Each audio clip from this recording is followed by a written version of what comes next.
On the evening of October 25, 1973, a young Pennsylvania farmer, Stephen Pulaski, and at least 15 other witnesses saw a bright object hovering over a field near them. Stephen grabbed his rifle and went to investigate. It was then that he noticed something walking along by the fence.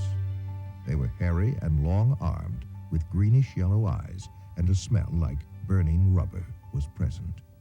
Stephen sensed that these creatures were not friendly and fired a tracer bullet over their heads.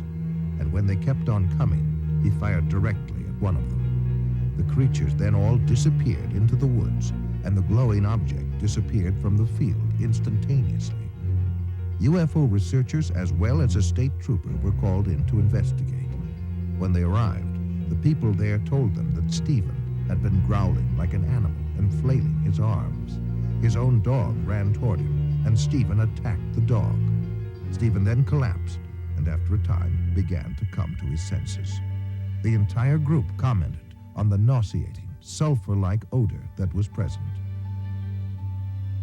One of the earliest references to a spacecraft is probably that found in an ancient Egyptian account, some 1,500 years before Christ.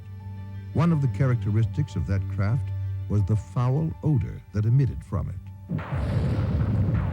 The Amityville Horror was based on a factual account of what happened to a family in Amityville, New York. An irritating and nauseating odor seemed to accompany the presence of the ghost or spirit entity that entered there from time to time.